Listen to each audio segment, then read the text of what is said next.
আপনারা জানেন যে আমাদের জুলাই গণঅভ্যুত্থান যে এক দফা, সেই এক দফা ছিল ফ্যাসিবাদী শাসনের পতন এবং যেই ফ্যাসিবাদী ব্যবস্থা আছে সেই ব্যবস্থার বিলোপ।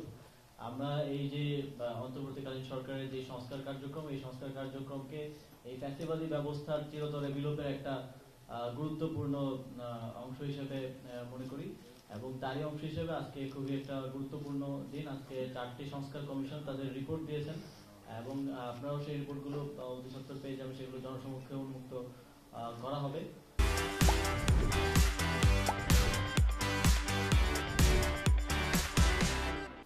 এবং খুবই আশাব্যঞ্জক যে বাংলাদেশের মানুষ সংস্কার কমিশনগুলো যে গুগল ডক ফর্মে মানুষের মতামত চেয়েছে, কোন সংস্কার কমিশনে 1 লাখ মানুষের সেখানে রেসপন্স করেছে।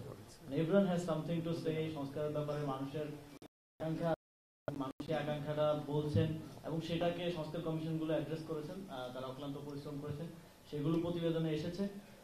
আমরা বিশ্বাস করি জুলাই গণঅভ্যুত্থানের যে জন আকাঙ্ক্ষা ছিল, বাংলাদেশের একটা কাঠামোগত সংস্কারের যে আকাঙ্ক্ষা ছিল, সেটা বাস্তবায়ন হবে এবং এক্ষেত্রে সংস্কার কমিশনের রিপোর্টের ভিত্তিতে রাজনৈতিক দল, সিভিল সোসাইটি সহ সকল স্টেক হোল্ডারদের সাথে আলোচনার ভিত্তিতে, সবার ঐক্যমত্যের ভিত্তিতে আমরা আমাদের যে রাষ্ট্র ব্যবস্থার প্রত্যেকটা সেক্টরে সংস্কার আনতে পারবো এবং এই সবার ঐক্যমত্যের পরে আমরা সরকারে যারা আছি আমরা সেটা ইমপ্লিমেন্টেশনের দায়িত্বটা নিব, সেটা আমরা করব এবং এক্ষেত্রে আমরা সকল পক্ষের সহযোগিতা এবং